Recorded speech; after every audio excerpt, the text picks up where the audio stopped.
দেখো আমরা যোগজীকরণ অধ্যায় থেকে যে কুমিল্লা বোর্ড 2023 সালের যে প্রশ্নটা সম্পূর্ণ প্রশ্নটাই আমাদের কুমিল্লা বোর্ড যোগজীকরণ অধ্যায় থেকে আসছে। এখানে আমাকে তিনটা প্রশ্ন বলছে, এটা বলছে এটা একটা যুগজ নির্ণয় করার জন্য এবং এটারও যুগজ নির্ণয় করতে বলছে, আর এটা হচ্ছে আমাদের ক্ষেত্রফলের যে ক্ষেত্রফল নির্ণয় করা যে অনুসরণী সেই অনুসরণী থেকে আসছে।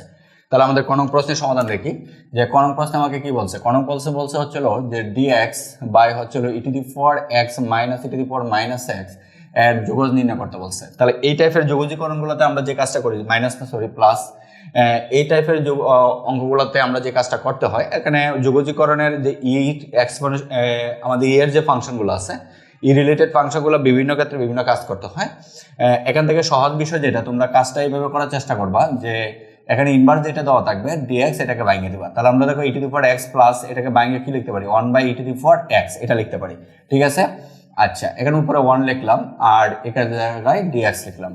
ওকে, পরবর্তীতে তোমরা এটা লসাগু করবা যে e⁴x যদি আমি লসাগু করি তাহলে উপরে কি থাকে e⁴2x, ঠিক আছে, মানে e⁴x হোল স্কয়ার হয় আর কি, e⁴x হোল স্কয়ার হবে e⁴x হোল স্কয়ার, এরপর হচ্ছে +1 e⁴x হোল স্কয়ার লেখা যে কথা, e⁴x লেখা একই কথা। আর এখানে থাকে উপরে হচ্ছে 1 যেটা হচ্ছে dx, আর এখানে এটাকে বাইঙ্গে আমরা এইভাবে লিখতে পারি। দেখো এটা যদি আমরা ভগ্নাংশে ভাঙি তাহলে এটা উপরে উঠবে, তার মানে হচ্ছে উপরে হচ্ছে e⁴x আর এখানে থাকে হচ্ছে e⁴x হোল স্কয়ার প্লাস হচ্ছে 1 এটি কত dx।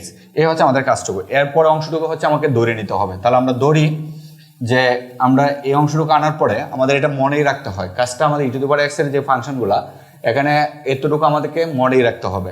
এরপরে এর আরো কিছু অঙ্কগুলো আছে, মানে রিলেটেড আরো কিছু টাইপের অঙ্ক আছে, সেটা আমরা অন্য নিয়মও কাজ করি, ঠিক আছে। তাহলে এটা হচ্ছে আমাদের একটা কমন অঙ্ক, সহজ কথা যেটা কমন অঙ্ক, এটা মূলত আমরা এইভাবে কাজটা করা হয়। এখন আমরা যদি e⁴x = z ধরি, আমরা যদি e⁴x = কত ধরবো z ধরবো, তাহলে এটাকে অন্তরীকরণ করলে যেটা আসে e⁴x আসে, e⁴x dx এটাকে অন্তরীকরণ করলে dz আসে। মূল কথা হচ্ছিল এটা। তাহলে এখন আমরা এই যে এতটুকু সমান dz পাইছি আর এটা সমান আমরা z ধরে নিচ্ছি, তার মানে আমরা যদি এখন মানগুলো এখানে বসাই তাহলে আমরা যেটা পাচ্ছি e⁴x × dx সমান হচ্ছিল কত dz, ঠিক আছে। আর উপরে থাকে 1 আর নিচে থাকে হচ্ছিল z² + 1। এখানে আমরা যে সূত্রটা অ্যাপ্লাই করবো সেই সূত্রটা হচ্ছে এরকম যে ইন্টিগ্রেশন 1/, ঠিক আছে, a² প্লাস হচ্ছে x² dx, এটা ইকুয়াল টু আমরা লিখতে পারি সেটা হচ্ছে 1/a tan ইনভার্স কত x/a, ঠিক আছে, প্লাস c। এই হচ্ছে সূত্রটা। তাহলে এখানে আমাদের এর জায়গায় কত আছে 1 আছে, এটাকে 1² প্লাস x² এভাবেও তুমি লিখতে পারো যে 1² প্লাস কত z² এভাবে লিখতে পারো। তাহলে 1² x এর জায়গায় z আছে, যার সাপেক্ষে এখানে যোগজীকরণ করছে সে এখানে আছে, এখানে আমি z এর সাপেক্ষে করতেছি সেখানে z আছে। আশা করি তোমরা এগুলো বুঝো। তাহলে এটা সমান আমরা কি লিখবো 1/a, এর মান কত 1, তাহলে মানে 1/1 লিখা যে কথা tan ইনভার্স x লিখা একই কথা tan ইনভার্স z, ঠিক আছে। এরপরে আমরা সমান সমান তাহলে tan ইনভার্স z এর মান কত ধরছিলাম সেটা বসায় দিতে হবে, মানে হচ্ছে e⁴x + c। এই হচ্ছে আমাদের আনসারটুকু, আশা করি বুঝতে পারছো। এর পরবর্তী যুগটাতে আসো। এর পরবর্তী যুগটাতে আমরা কি কাজটা করব যে ক নং কোয়েশ্চেনটাতে এখানে আমাকে একটা ফাংশন বলা হয়েছে। এর পরবর্তী কোয়েশ্চেনটাতে দেখো যে ক নম্বর প্রশ্নে তোমাকে বলা আছে হচ্ছিল যে এখানে f p/2 থিটা, তার মানে আমার p(x) একটা ফাংশন দেওয়া আছে উদ্দীপকে, যে p(x) এটা ইকুয়াল টু হচ্ছিল তোমার কত cos x, ঠিক আছে। তাহলে আমাকে নির্ণয় করতে বলছে হচ্ছিল কত, উপরে হচ্ছিল dθ, এরপরে নিচে হচ্ছিল 1 মাইনাস যে p(π/2 - θ, ঠিক আছে, এর মান নির্ণয় করতে বলছে। তাহলে আমরা যদি এখন মানগুলো বসাই তাহলে dθ উপরে থাকলো, নিচে হচ্ছে 1 মাইনাস p(a) তো মানে হচ্ছে কত cos, যেটা আসলো সেটা হচ্ছে কত π/2 - θ, ঠিক আছে না, এটা থাকলো। পরে সমান সমান এখান থেকে আমরা dθ এটাকে 1 মাইনাস π/2 এর জন্য অনুপাত পরিবর্তন হবে হচ্ছিল sin আর হচ্ছিল θ, ঠিক আছে, 1 minus sin θ, first coordinate angle আমাদের কি হবে না, চিহ্ন পরিবর্তন হবে না। ওকে, তাহলে এখন এই কাজটুকু থেকে আমরা যেটা বলতে পারি যে এই কাজটুকু থেকে আমরা যে কাজটা করতে পারি সেটা হচ্ছে এই টাইপের অন্তরীকরণগুলো, মানে যোগজীকরণগুলা, যে এই ফাংশনগুলোর যুগজ নির্ণয় করার জন্য তোমাকে ফার্স্টে যে কাজটা করতে হবে, একটা কথা মনে রাখবা 1 প্লাস sin θ বা 1 মাইনাস sin θ, 1 প্লাস cos θ বা 1 মাইনাস cos θ, কোনো পাওয়ার নাই, কোনো কিছু নাই, ঠিক আছে। এই টাইপের যদি যুগজগুলা থাকে তাহলে আমাদের যে কাজটা করতে হয় সেটা হচ্ছে উভয় পক্ষে এটার অনুবন্ধী দ্বারা গুণ করতে হয়, ঠিক আছে। তাহলে আমরা এটা হচ্ছে মানে এই টাইপের ফাংশনগুলোর যুগজ করার নিয়মটা, যুগজ নির্ণয় করার নিয়ম। তাহলে আমরা এর অনুবন্ধী হচ্ছিল 1 প্লাস sin θ, ঠিক আছে, আর 1 মাইনাস sin θ তো আমাদের আছেই, 1 মাইনাস sin θ, এটা আমরা এটা দ্বারা কত 1 প্লাস sin θ, এটা দ্বারা আমরা লব এবং হরকে কি করলাম গুণ করে দিলাম, ডিটিটা উপরে থাকলো। তাহলে এখানে আমাদের সমাধান করলে যেটা আসে সেটা হচ্ছে 1 স্কোয়ার, এরপর হচ্ছে মাইনাস কত সাইন স্কোয়ার টিটা, আর উপরে থাকে হচ্ছে 1 প্লাস কত সাইন টিটা ডিটিটা। ঠিক আছে, এরপরে যেটা আসে সেটা হচ্ছে যে 1 মাইনাস সাইন, এখানে 1 স্কোয়ার মানে 1ই, 1 স্কোয়ার সাইন মানে হলো কস স্কোয়ার টিটা, আর উপরে দেখা হচ্ছে 1 প্লাস সাইন টিটা। ঠিক আছে, কত ডিটিটা। এরপরে আসে পাশে যেটা আসে সেটা হচ্ছে যে আমরা এটাকে এখন এইভাবে লিখতে পারি যে ইন্টিগ্রেশন 1 বাই কস স্কোয়ার টিটা, 1 বাই কস স্কোয়ার টিটা। ঠিক আছে, 1 বাই কত কস স্কোয়ার টিটা প্লাস মানে আংশিকে প্রকাশ করতেছি sine theta by cos square theta, sine theta by হচ্ছে কত কস স্কোয়ার টিটা। মানে আমাদের উদ্দেশ্য তো তোমরা জানোই আশা করি, সেটা হচ্ছে যে উদ্দেশ্যটা হচ্ছে যে আমরা এরকমভাবে যুগজটাকে মানে যুজ্য রাশিটাকে, এটাকে যুজ্য রাশি বলা হয়, যে যুজ্য রাশিটাকে সাজাবো যেন আমরা যোগজীকরণের যে সূত্রগুলো জানি এগুলো সহজে প্রয়োগ করতে পারি, এটা প্রতিস্থাপন পদ্ধতিতে হোক বা সরাসরি হোক। ঠিক আছে, তার মানে এখান থেকে আমরা যে কাজটা করতে পারি সেটা হচ্ছে যে আংশিকে প্রকাশ করে দিতে পারি, মানে যোগজীকরণের যে ধর্মটা আছে সেটা আমরা ইউজ করতে পারি। তাহলে এটাকে 1 বাই cos x স্কোয়ারকে লেখা যায় হচ্ছিল sec x স্কোয়ার টিটা, আমি কিন্তু sec x স্কোয়ারের যোগজীকরণ সূত্র জানি tan x। ঠিক আছে, তাহলে sec x স্কোয়ার টিটা ডিটিটা প্লাস, এখন আমি এই জায়গা থেকে দেখো যে এটা লিখতে পারি যে সাইন টিটা বাই কস টিটা, মানে এটাকে আমি একটু বাইঙ্গে লিখি যে সাইন টিটা বাই হচ্ছিল কস টিটা, আমি একটা কস টিটা রাখলাম, আর 1 বাই কস টিটা এটাও আমি রাখলাম। ঠিক আছে, ডিটিটা ক্লিয়ার।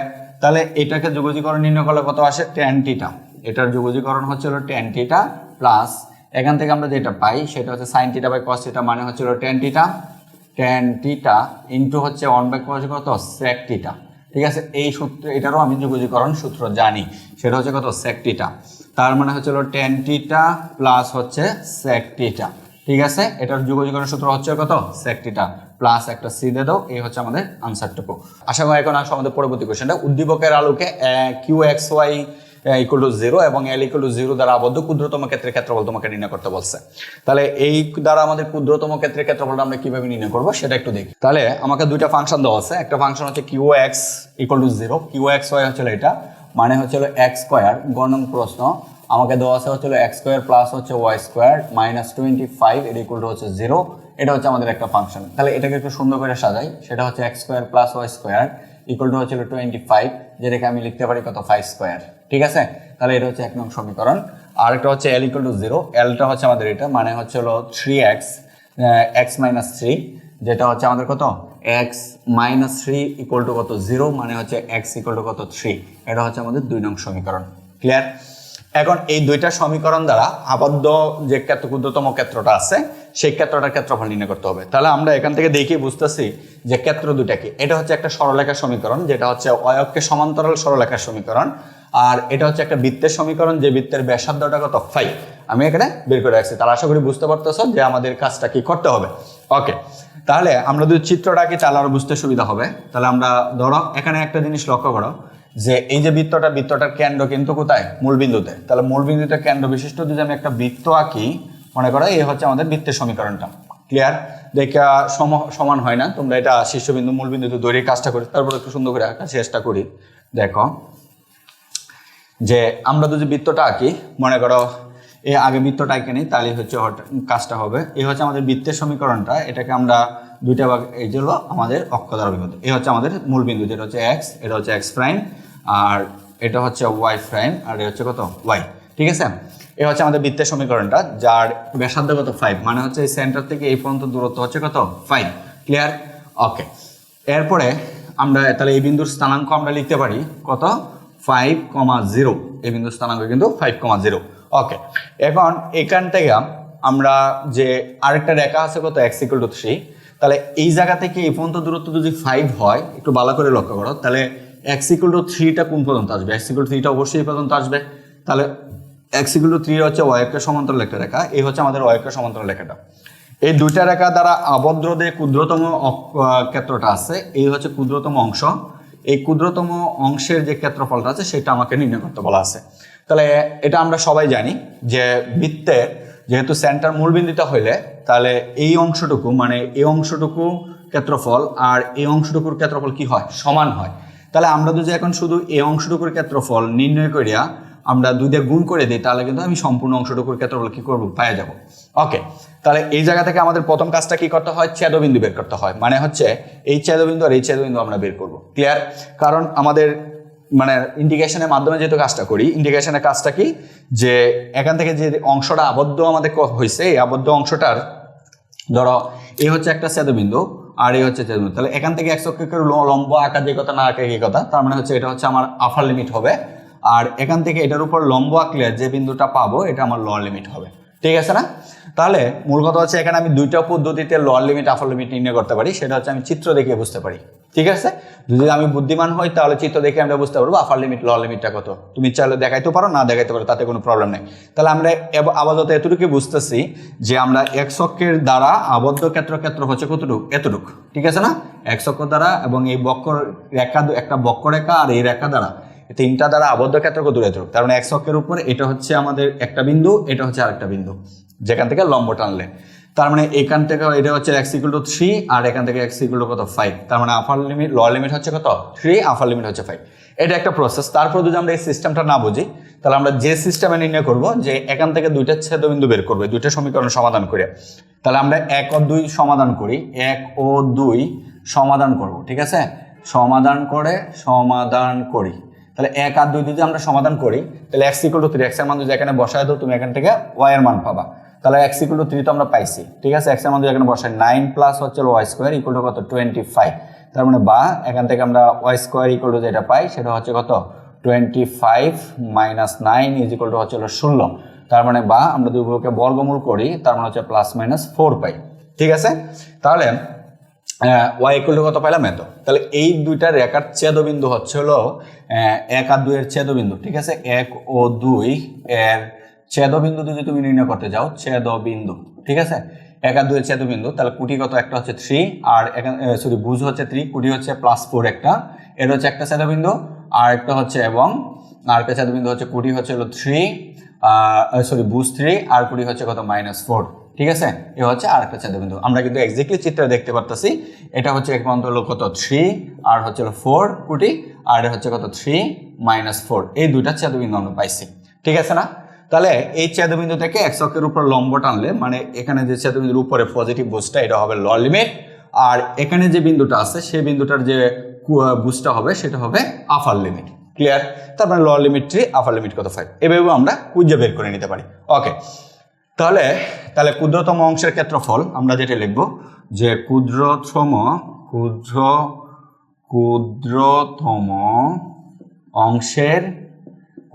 অংশের কি ক্ষেত্রফল, ক্ষুদ্রতম অংশের ক্ষেত্রফল ইজ ইকুয়াল টু 2 ইন্টু দিব, কারণ দুটো একসাথে কাজ করে বলবো, কারণ আমরা এতটুকু কাজ করতেছি, আমরা কিন্তু 2 দিয়ে গুণ করলে এইটুকু পাবো, তাহলে পুরো টাকা একসাথে নিয়েছে। 2 ইন্টু কত, আপার লিমিট কত, লোয়ার লিমিট কত 3, লোয়ার লিমিট হচ্ছে হলো 3, আপার লিমিট হচ্ছে কত 5, আর ফাংশনটা কোনটা, ফাংশনটা হচ্ছে আমাদের এই যে এতটুকু দ্বারা আবদ্ধ, কারণ এটা তো আমাদের এখান থেকে লম্বা একা হয়েছে, এই ফাংশনে আমাদের কিন্তু কোনো কাজ নাই, আমার ফাংশন হচ্ছে বক্ররেখাটা আবদ্ধ। তাহলে এখান থেকে আমরা ফাংশনটা তো কাজ করি নাই, আমরা ফাংশনটা থেকে যদি ওয়াই এর মানটা বের করে রাখি, যে এখান থেকে যদি ওয়াই এর মানটা বের করি তাহলে y square is equal to হচ্ছে কত 25 মাইনাস হচ্ছে কত এক্স স্কোয়ার, এটা আসে, যেখানে ওয়াই ইকুয়াল টু যেটা আসে সেটা হচ্ছে রুট ওভার, আমরা পজিটিভ অংশটা নিচ্ছি দেখে শুধু প্লাসটা নিচ্ছি, 25 মাইনাস কত এক্স স্কোয়ার। ঠিক আছে? তাহলে এই হচ্ছে এটা, যেটা হচ্ছে ওয়াই কত ডিএক্স, এক্স এর সাপেক্ষে আমরা লিমিট নিচ্ছি এখন কার, এক্স এর, তাহলে লিমিট যার নিব তার সাপেক্ষে কিন্তু যোগজীকরণ করা হবে। ওকে, তাহলে এখন যদি 2 ইন্টু আমরা ওয়াই এর মান বসাই তাহলে আমরা যেটা পাবো 3 থেকে 5 পর্যন্ত সেটা হচ্ছে কত রুট ওভার কত 25 মাইনাস কত এক্স স্কোয়ার ডিএক্স। ঠিক আছে? তাহলে 25কে মূলত আমরা এইভাবে লিখতে পারি 5 স্কোয়ার লিখতে পারি। ঠিক আছে না? 5 স্কোয়ার মাইনাস এক্স স্কোয়ার। তাহলে এখানে একটা সুন্দর সূত্র আছে যে S square minus x square, যে সূত্রটা সেই সূত্রটা প্রয়োগ করে আমরা মূলত এটার মানটা নির্ণয় করতে পারি। ওকে, তাহলে আসো আমরা সূত্রটা প্রয়োগ দেখি। প্রয়োগটা দেখার আগে এটা সূত্রটা একটু দেখে নিই। সূত্রটা হচ্ছে এরকম যে ধরো আমি দুই পাশে সূত্রটা লিখি যে root over integration root over s square minus হচ্ছিল এক্স স্কোয়ার, কত s square minus x square d x. এটা সূত্রটা হচ্ছিল এটা যে x by two root over s square minus হচ্ছিল এক্স স্কোয়ার, এরপর হচ্ছে প্লাস কত এক্স বাই এ মানে এস স্কোয়ার বাই টু, ঠিক আছে, এক্স বাই এ না x square by two sine inverse, ঠিক আছে, এক্স বাই এ হয়, ঠিক আছে, প্লাস সি। এ হচ্ছে মূলত আমাদের সূত্রটা। ঠিক আছে, এখন এই সূত্রটাই আমরা মূলত এখানে প্রয়োগ করব। তাহলে এই সূত্র যদি আমরা এখানে প্রয়োগ করি, এখন এর জায়গায় কি আছে, শুধু 5 আছে। ঠিক আছে, তাহলে আমরা সূত্র যদি লিখি, আমরা সূত্রটা এই পাশে প্রয়োগ করতেছি।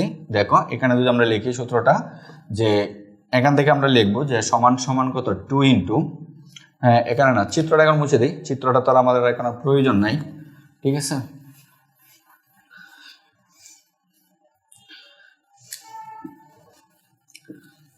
মনে করো যে আমরা এর লাইনের পরে সমান সমান 2 ইন্টু আমরা সূত্র প্রয়োগ করে দিচ্ছি, তার মানে যেটা আসবে সেটা হচ্ছে কত, x/2, মানে হচ্ছে এখানে যা আছে তাই। ঠিক আছে, x/2, এরপর হচ্ছে রুট ওভার কত, এইখানে যা আছে তাই, মানে হচ্ছে 5 স্কোয়ার মাইনাস হচ্ছে x স্কোয়ার, এরপর হচ্ছে প্লাস এখানে হচ্ছে s স্কোয়ার মানে হচ্ছে 5 স্কোয়ার বাই হচ্ছিল 2, পরে হচ্ছে কত সাইন ইনভার্স x/, কত a, মানে এর জায়গায় কত আছে 5, মানে হচ্ছে x/5। ঠিক আছে, এই হচ্ছে আমার কাজটা। লোয়ার লিমিট হচ্ছে হলো কত 3, আপার লিমিট হচ্ছে হলো 5। ক্লিয়ার? এখন এই জায়গায় আমরা মানগুলো বসাবো। তাহলে মানগুলো যদি আমরা বসাই, তাহলে এই 2 ইন্টু 2টা তো থাকবেই। হ্যাঁ, 2 ইন্টুটা আমরা থাকবে, 2 ইন্টু আমরা যেটা লিখবো সেটা মানটা যদি বসাই, প্রথমে 5 বসাবো, তার মানে হচ্ছে 5/2।